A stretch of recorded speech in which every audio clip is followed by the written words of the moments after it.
Hi, welcome back. I'm Al Adamsen. I'm here with my longtime friend and colleague, Ian O'Keefe. Ian, how you doing, my friend?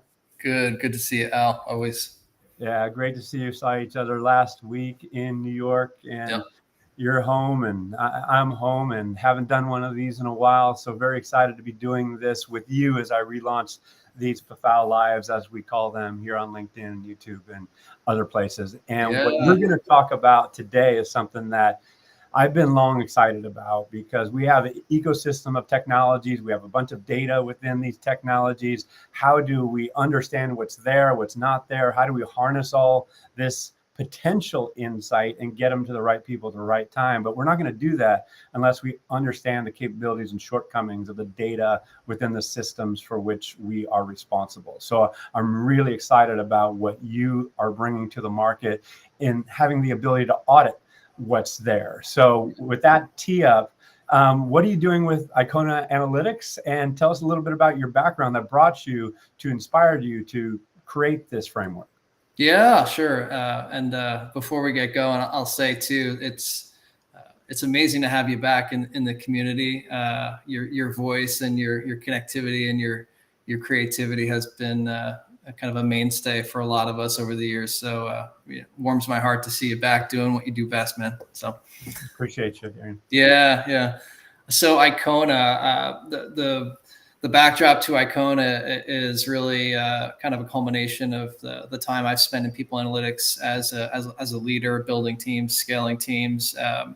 You know this story full well, Al, but for those who don't, I've spent better part of 15 years leading people analytic teams, former leader at Amazon, Google, JP Morgan, American Express, Sears, and I was consulting in human capital prior to that. So over the years, I've come to really appreciate and understand the systems thinking that's required in people analytics and how this function sits at the intersection of not only analytics but operations, technology, compliance, legal, product development, product management, all for the employee experience. And so I've been doing a lot of thinking about how to kind of help teams with that perspective and help them launch their programs with that comprehensive perspective fully in mind and on a plan. And that was really the impetus to launch Icona, was to bring the ability to build and scale people analytics teams for more impact to organizations everywhere, frankly. So what I've done over the past 6 months or so is built an assessment that I think is really helpful for first-time PA leads or established PA leads looking to take their program from foundational to more proactive, predictive, going from crawl to walk or walk to run, as it were. And it's the assessment I wish I had when I started in my respective roles to not only understand what your starting points are with all these different data capabilities, but also I'll talk about this in a little bit, but how to align the HR organization towards a common data strategy and a data agenda. So often PA leaders get put in the middle of competing priorities, and different functions have different ways of managing and organizing and productizing their data. And that's as much a change management influencing exercise as it is a technical one. And so I wanted to accommodate for both those objectives and build something that is fast, is thorough, and something that people can use and get on with the work. So that's a little bit of what I'm up to. Well, I so appreciate what you're doing because number one, there's a lot of noise potentially in these systems, in the data, Yeah. and there hasn't been, particularly when we're talking about AI, a data first strategy. So these systems are producing data. They could be transactional systems. Obviously, there's a lot of text data that are forming Gen AI. But if you don't know what you don't know, what are the risks? What are the opportunities embedded within these systems? So love what you're bringing to the fore. So I know you have some slides that you want to walk us through, and then we can have a discussion about the model and the framework and how it can be used by organizations, both I would say there's a certain size where it starts to make sense, but Sure. I know it works for both large enterprises and mid-sized companies as well. Yeah. Yeah, that's right. I've spent my years in large enterprise organizations. The market would roughly define enterprise HR customers as HR orgs inside of companies that are 10,000 plus, that are multiple geographies, that are running HR processes and programs, mostly in systems and not entirely or mostly on spreadsheets off the side of a desk. Although you do see that still in many orgs across different parts of the HR service delivery model. So, I'm mostly working within spaces that I know full well. Fortune organizations that are data rich, but maybe not as analytically established or heavy as they could be, and that's really a great point of entry for me. Outstanding. Well, here, I'll get out of the way for a bit. You go through your slides for 10 or so minutes, and then we'll reconvene and talk about them. Sound good? Yeah, that sounds great. All I right. will, let me just get the screen share set up here. Can you see the screen now? Yes, sir. All right, cool. All right, I'll take a spin through, and Al, you just jump in and stop me if you want to hang out on a certain piece and or a page and unpack it. But I gave a talk last week at the People Analytics World Conference in New York, and this is a little bit of an abbreviation on that. But like I was alluding to a few minutes ago, systems thinking in HR, I think, is really, really important, especially for PA leaders. And when it comes to the data ecosystems that tend to exist within the HR function, they're often challenging due to a variety of data-related challenges that pop up, whether it's not having cohesive data strategy across different COEs or data producing and consuming parts of the HR service delivery model, data quality, consistency, and up and down the list. Many orgs suffer from more than one of these shortcomings when they think about how well they're working with their data to make informed decisions. And that's the good news is that orgs that have these symptoms, so to speak, are not alone, because they're very, very common across many HR organizations, which is where our opportunity lies to ask a two-part question, which I alluded to a minute ago, is when you think about the data that is being generated across your HR organization, how do you assess that entire ecosystem? How well are you managing data? How well are you storing it? How well are you analyzing it and productizing it? And then also, how do you align key stakeholders across the HR service delivery model that own and run data producing processes and programs? How do you align the HR senior leadership towards a common data agenda or common vision?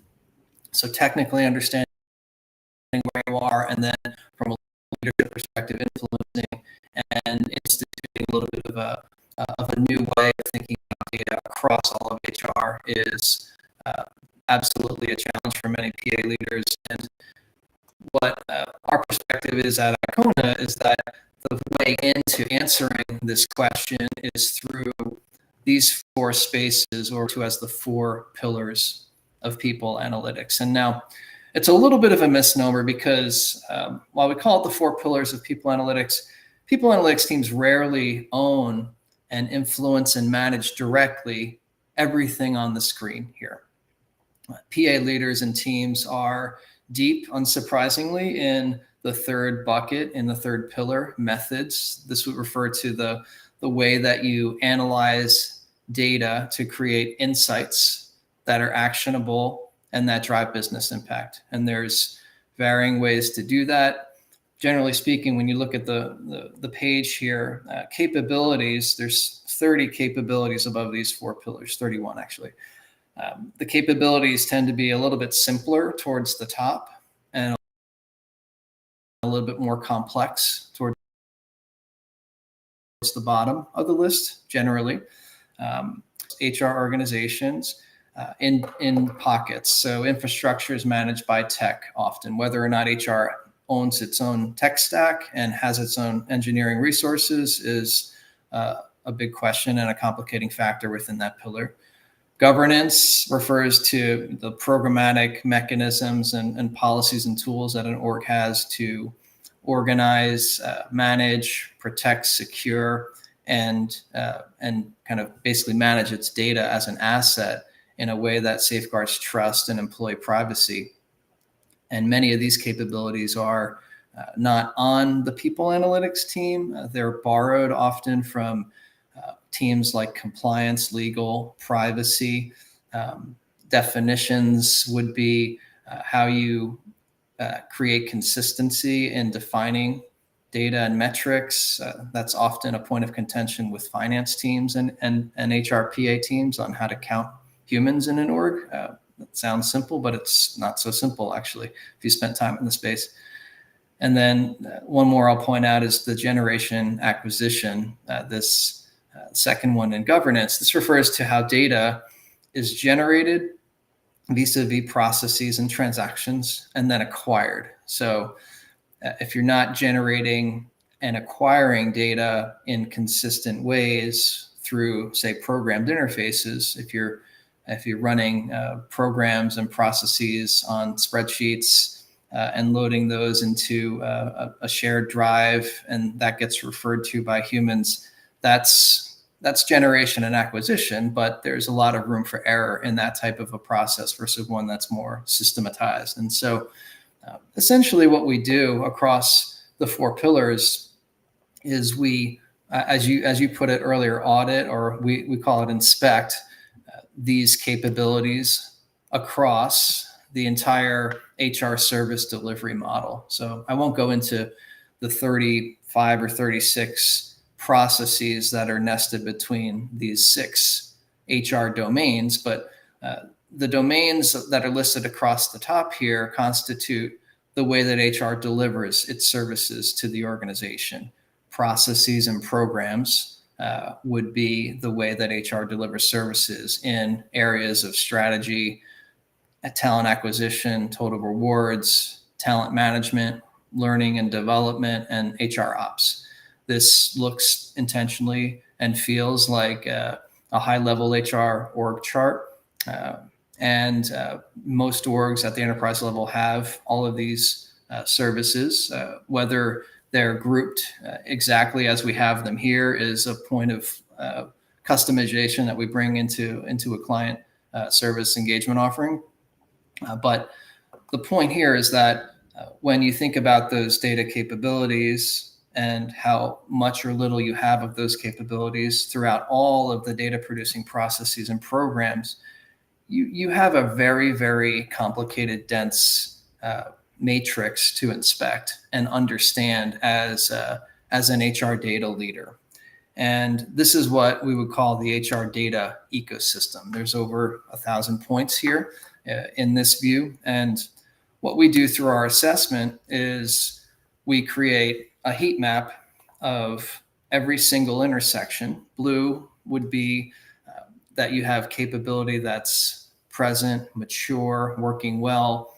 Dark red is that you have capability that's either absent or broken and not working well. And the gradients are different stages of maturity in between.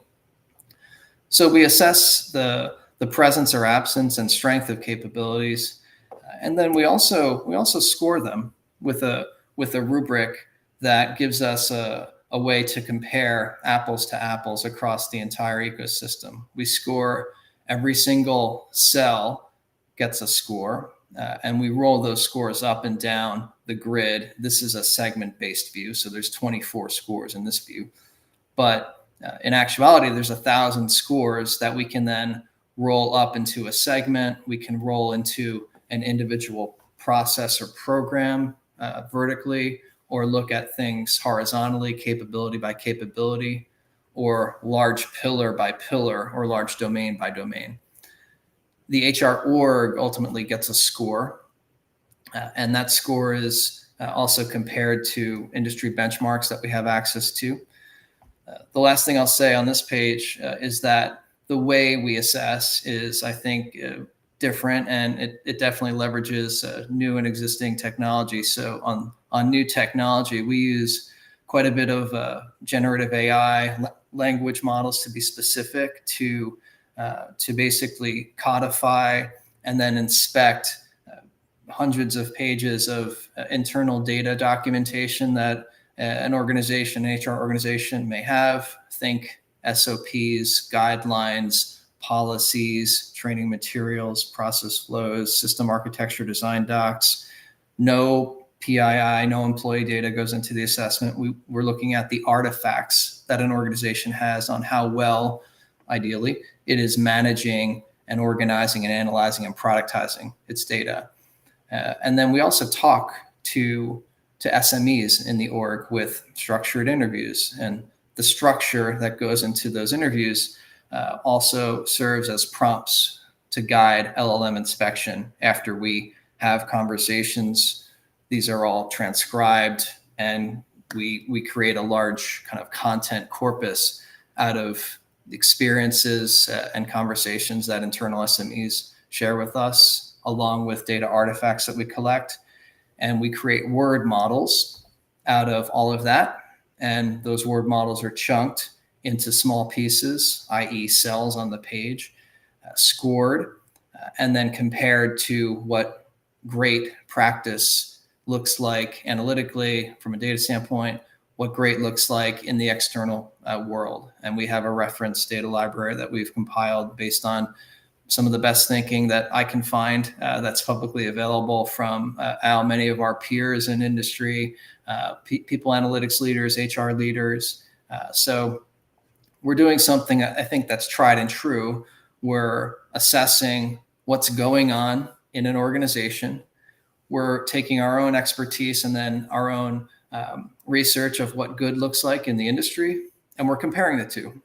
The difference is in this case, we're doing that with generative AI and speed and scale, which allows us to create, in this example, word models that are actually measurable from one to the other. And we can calculate differences there and ultimately score an organization, which gives us, in turn, priorities that a company should focus on sooner than later. That's what's flagged here in yellow on this page. And then let me skip this page for a sec. I'll go here. What we do is we write this up in a human language report. So we're using the raw material that creates that heat map to then create narratives and ultimately a final narrative that an HR, CHRO, a people analytics leader, and other HR stakeholders would have access to.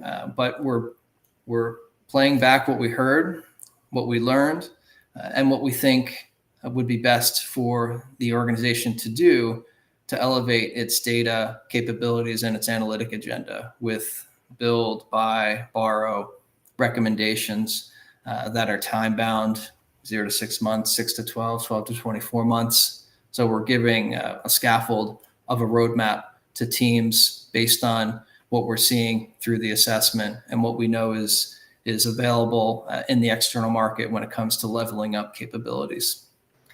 So, Ian, if I might just jump in here real quick, Yeah. because I'm particularly intrigued as I think about what you're presenting. I am, let's say, a CHRO or even CTO, CIO, and I want to formulate a vision for how we can make better decisions at speed, at scale, and in sustainable ways. And I have all these systems and processes that are generating data.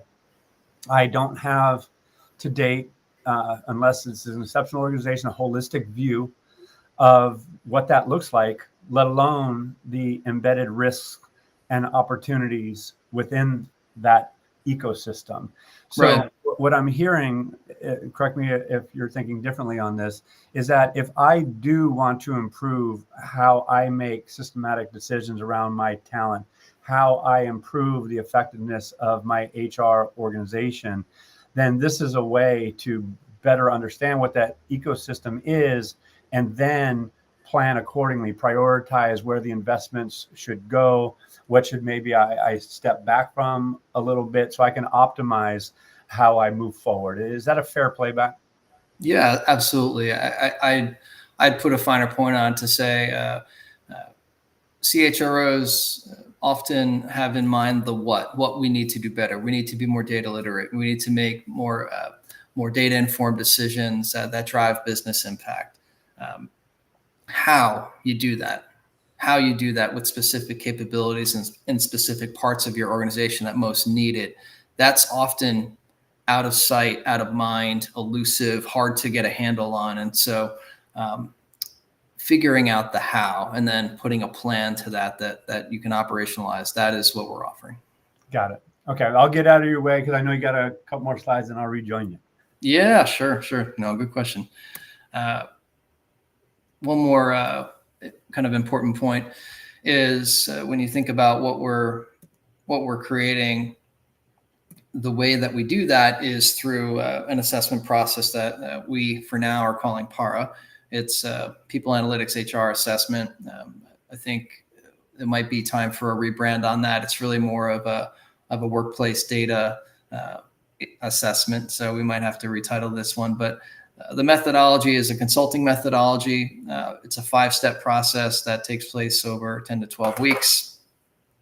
And at a high level, this is what the process looks like. So we start with discovery, which, as I mentioned a few minutes ago, really is heavy into documentation, gathering, documentation, ingestion, as well as codifying experiences that internal SMEs, data producers, data consumers have in managing data and generating insight and using reports and using dashboards. So we inspect along all of those capability areas that I went through with the 4 pillars.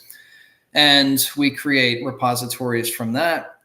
We create embedding models, and we do that through guided and research prompts that we've drafted that guide our conversations, and ultimately that we use in synthesis for LLM inspection of word models for all of the capabilities across the entire service delivery model through that 1,000-point grid. Generative AI, open source models, and closed models like GPT-4o are used, and they're, again, guided by humans. It's human-led, AI-assisted, not the other way around. So we basically create a very guided, bounded use case for LLM summarization of specific topics in a very carefully curated data set that we use retrieval augmented generation, RAG, to inspect, as well as other traditional analytic methods like natural language processing and natural language understanding. And through discovery and synthesis, we're looking at a client organization's data ecosystem.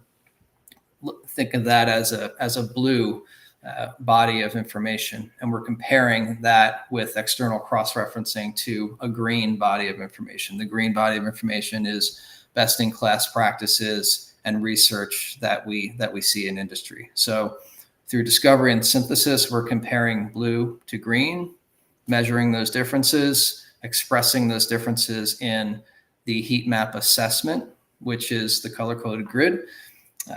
Every cell, like I said, in the grid has a small word summary tied to it that's fact-checked. And then we also have a scoring rubric that creates normalized percentage scores, which is an organization's benchmark to itself and a comparison to industry. And as that picture shapes up, we start to involve feedback loops with internal organizational SMEs. Human HITL, humans in the loop. So humans are always in the loop throughout our process. It's a conversation and a back and forth that we have with those who are living and operating in the data ecosystem. We do not gather information, throw it into a machine, and let generative AI tell us what we think we ought to do. That is not what we do. We involve humans in the loop, get speed and scale and very targeted inspection capability. But as we start to form a picture of what the assessment looks like, we then create larger summaries based out of small summaries that are reviewed, and we workshop that. And that is a change moment as much as it is a feedback moment, because we're able to spot prioritization gaps and prioritization items for ultimate inclusion in the final report, which again goes into time-bound recommendations on what organizations may want to continue building because they do have strong foundational capability starts, or what they may need to consider buying because, for instance, they may be pink or red in an area, and building, while doable, might not be practical from a cost perspective, from a timing standpoint. The third party people analytics and workforce tech marketplace has grown by leaps and bounds over the past 5 to 8 years, and there's a ton of incredible capability available in the market for teams to consider making well selected, well thought buy decisions. And we help people understand where those decisions are with buy recommendations, as well as borrow and bot recommendations. So what should you borrow from other parts of the org that just might be available to you, but it was just not known or out of reach? And then automating certain capabilities if they're highly manual, and creating downstream dependencies within your HR data ecosystem. Sometimes an automation play is just the way to go. And a lot of these work in combination. So you might build some things, automate other things, buy other things. So rarely is it an all or nothing. It's usually a combination that we put into that narrative form in the final report, and read that out, play that out with senior HR leaders. And that, all in all, Al, is basically what we do to, as I would summarize it, to say, in 10 or 12 weeks, we'll put what I've experienced to be 2 or 3 years of learning that a PA leader and data teams typically go through to kind of piecemeal work their way through. I'll talk to the stakeholder next month. I'm meeting with Al 2 months from now. That usually unfolds over months and quarters and years. So this process accelerates that and gives everyone in the organization a common understanding of where we are right now, like an MRI, a full MRI, and then work streams get activated off of that understanding. And in turn, you can measure how much healthy you are, say 9 months from now, 12 months from now, based on that snapshot that you took in October of 2024, for example. So it's not only that 12-week experience or 8 to 12-week experience, it is an ongoing, iterative, you get to learn and prioritize. Because there's a couple things that I want to talk about, and we'll go for another 10 minutes or so. One is the role, and our good friend Richard Rosenau wrote an article just a couple days ago around the workforce systems leader, which I know we both respect and appreciate, because it's not only about the analytics, it's about the systems for which the data resides and who is actually putting that together over time and managing the ecosystem as you're talking about. But before we go there, I want to talk real quick about the idea that there's this vendor consolidation that is happening. It's happening in tech. Talk a lot about tech debt. That being said, if there's a certain need, then that's a priority. Then, and your existing vendors don't supply that need, fulfill that need in a credible way, then there is a business case for another tech. And how does that fit into the ecosystem? What is the cost? What is the benefit? Not only in fulfilling a certain process, but affecting the whole system. So I love this idea of workforce systems leader. But when you talk about vendor consolidation, tech debt, how does the approach that you're bringing to the fore help mitigate risk and help optimize investments? Yeah, one way to think about it is the infrastructure that your HR organization is using to store, land, organize data from all of these data producing processes and programs. Many times that infrastructure is propagated over years, COE by COE, talent acquisition is doing its thing over here. Oh, in the US, they're doing X, and internationally, they might be doing Y and Z and piloting with different orgs across those different programs and processes. Comp, similar. Talent development, similar. What you have at the core, that's usually the biggest tech investment and biggest check, frankly, that HR writes from a technology perspective anyway. What's running on the core. So that's usually a triggering event to look at your data agenda when you're swapping out the core HRIS or leveling it up from something legacy to something cloud-based, as an example. What I see often is that the production infrastructure that's used across the HR data ecosystem, that's often a very fragmented, choppy picture to have on a single pane of glass. That pillar alone. That pillar is a very costly pillar. And then your staffing, HR, the HR org is staffing humans on top of processes and programs to run and deliver services to the organization. So the technology is an enabling layer. And when you go down a path with a particular implementation, it's often a multi-year commitment. And you're often burdened not just with the tech debt, but there's sunk cost and there's costs of switching that are often difficult to know when the time is right and why. And so if you have a full view of all of your infrastructure and its impact on your analytic abilities and the products that you have, a lot of times ad hoc analytics and homegrown products start to pop up all over the place because of insufficiencies in the infrastructure layer to provide insights and analytics that are usable.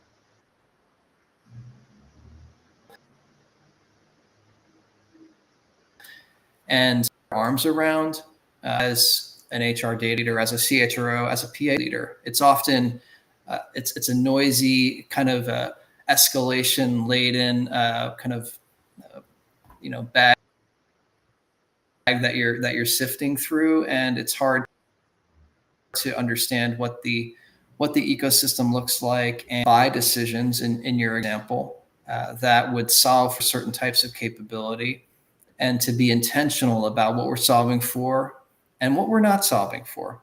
And so often that gets sort of obfuscated and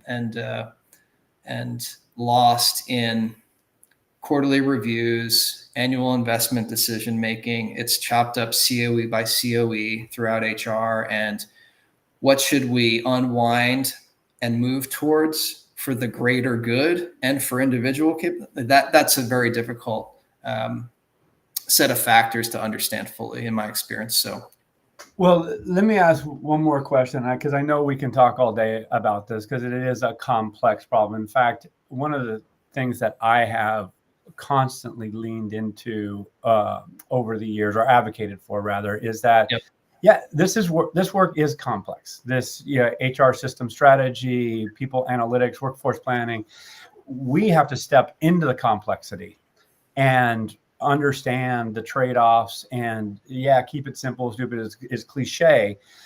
However, the nature of life is complex, and particularly in these cases where you have multiple processes, you have multiple tech, you have data that presents risk, but also opportunity. So to step into it is a big ask. And so I want to go back to the workforce systems leader and the related process of governance, because oftentimes this role doesn't exist. It might be HR ops, but they don't necessarily have the mandate. So personally, I'll show my bias. I really liked Richard's article and how it promoted this new role, which would play a facilitator role, if you will, in my own language, that would help with system governance, data governance, analytical governance. But this role doesn't exist in most enterprises, at least not yet. If it did, however, what you're bringing to the fore is something that would be mission critical. It would either have to be the process that you're bringing forward or something very, very similar to audit the whole tech and data landscape. Your comments and thoughts on that? Yeah, my overarching thought is that because of the complexity that exists across HR strategy, ops, tech, analytics, products, that's usually an easier way to organize that and kind of move sand and get motion in each of those spaces is to have a leader of each of those things, which is it's a very, very good, reasonable, smart choice to make. And to this conversation, there's so much connective tissue between those areas. As leaders spend time in those spaces, if you have the luxury of spending 10 years at an org seeing the connective tissue, you may be in a good position to be a leader, a workforce systems leader, as Richard and the One Model team put it, which I like that naming and that labeling. There's a practical element to this too. Most orgs don't have that luxury. Most orgs don't have those tenures and that internal knowledge that would kind of blend that connective tissue into a role, into an org that is more systems based. And sometimes the HR kind of leadership vision and willingness and timing just isn't there to say we're really going to kind of go big and think about how we can be better with our data and create an org structure in that example that would support that. That's I'm heartened to see that some orgs have gone there with those bundled big roles. There's 2 or 3 dozen of those roles at large enterprises in the world, which is, I don't know what the outer limit of possibility is there, but we're probably just starting to scratch the surface on how to rethink the leadership and the organizational design around these concepts.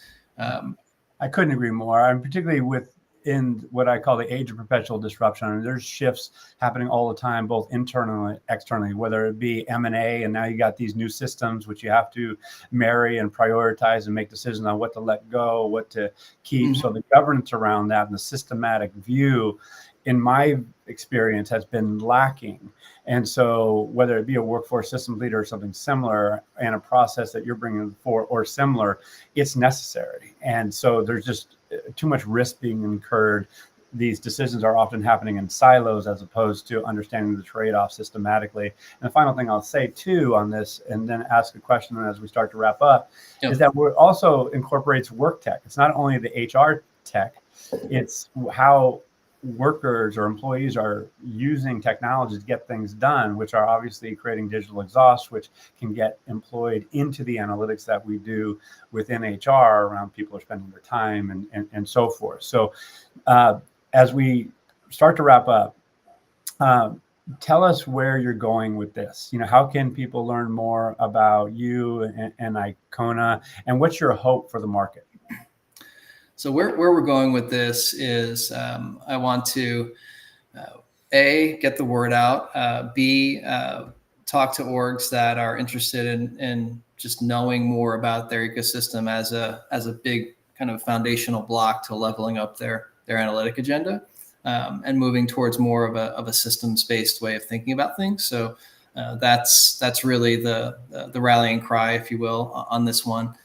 And also, where we're going with this is I didn't have a chance to show it a few minutes ago, but we have a partnership with the Atlas Copilot team. If orgs aren't familiar with that, Atlas Copilot is they're an offshoot of the HR Leaders podcast that has thousands of hours of content. And they've put a GPT style chat interface on top of that content. And what we do as we conduct our assessments, we're in our assessment process, we're landing and creating a lot of content and organizing documents that are internal that might be they might be on different shared drives and different wikis all over the organization. So we're creating a vault, if you will, of knowledge, that format. And then we're creating a white label instance of the Atlas Copilot for HR leaders that are working with us on a project to inspect and just chat with that data. So it's a way to get into and try out a generative AI capability without having to necessarily like jump in for a really long commitment. That's available throughout the duration of the project. Think 2 months of trying this out, and then of course that can extend if you like, but that comes with the engagement. So with the scale that we have and the speed with using LLMs to do the assessment, we're also kind of putting a product facing view on that with the Atlas partnership that we have. So it's powered by software. We're not leaving software behind from an Icona perspective per se. Whether we go there, like I'm just trying to put one foot in front of the other right now with the assessment and kind of delivering on that demand. But I can see this moving towards a software path where we're creating almost like a junior chief data HR analytics officer that's in a digital format that's like a non-human worker in the form of a co-pilot, as it were. So I think that HR orgs that have very kind of vertically defined use cases of how to use Gen AI, vertically meaning at different points in the employee life cycle, whether it's like a manager one-on-one training co-pilot or a junior researcher co-pilot like Amazon just wrote a paper on, or a chief data analytics assistant, that we have to think about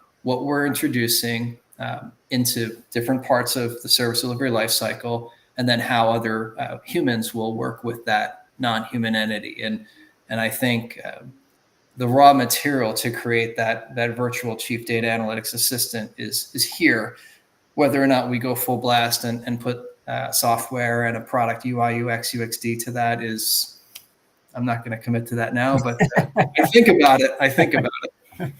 Well, hey, Ian, thank you for sharing. As we wrap, Edka, thank you very much for your comment. And just to summarize, obviously aligning with the business strategy, the HR strategy, people strategy, and that goes back to the governance, question. So I want to put a fine point on this, or actually ask you to put a fine point on this, Ian. As we move forward, let's say someone engages with you. What's the ideal scenario? Like, who is actually evaluating this and for what purpose? Is it around formulating, measuring, and managing a people strategy or talent strategy? Is it beyond that and actually looking at org design and all of the above? I mean, who's at the table at the end of the day consuming this insight? Yeah, so the customers that are consuming what we create would be the HR leadership team.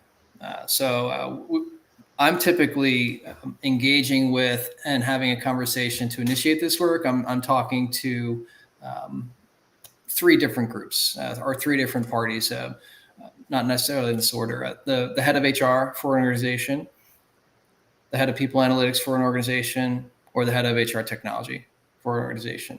That's usually where this conversation starts. From an CHRO standpoint, I had a client about a year ago, head of HR at a Fortune 250 organization, stepped into role, and 3 months later called me and said, Ian, I had to look around. I've been looking at our data, our analytics. You know a lot more about this than I do, but can you assess us? I'm not loving what I'm seeing. Can you assess us? Tell us where we're strong, where we're weak, put us on a plan, scare us a little bit with what good looks like, and help us kind of have an intentional path forward. And so that's one scenario. People analytics leaders that have had success with building out the foundation, but they're kind of stuck. We can't quite get to next. We can't quite get to that predictive, proactive, productionized place where we're really informing decisions and having a material business impact. That's another use case. And then the third would be on the tech side when there's an evaluation or another triggering event, like moving your HRIS from legacy to cloud, or considering a people analytics platform from the vendors that are out there in the market today. That's usually involves a review of your data and your data ecosystem, and it's a strategy setting sort of exercise. So those would be a couple points where we come in, and then as we do that, we again involve the entire HR kind of senior leader stripe and the data producers and consumers who might not know that they have a role in the ecosystem. The head of recruiting, or the head of recognition and rewards, like, they might not basically have a mental model that they have a key role to play in data quality and reporting. So that's a way for us to move the needle with them as well. And God, thank you so much for doing what you do. I know you're tackling a big problem, and I'm glad it's you who's going after it. So thank you. How can people learn more about you and Icona? Yeah, thanks, Al. Well, the best way, I'll just jump. I've got a couple of contact points here up on the screen, but the first way would be on LinkedIn. I'm all over LinkedIn, and then the Icona website is right there on the screen, iconaanalytics.com, or over email. Ian at Icona Analytics is a good way. We have a couple engagements active now. We have a couple more in the pipe, and we're always open to exploring with companies that want to look forward and elevate. So give us a shout. Ian, again, thank you so much, and look forward to seeing what's next, and see you soon, buddy. All right, Thanks, Al. Appreciate you. Thank you.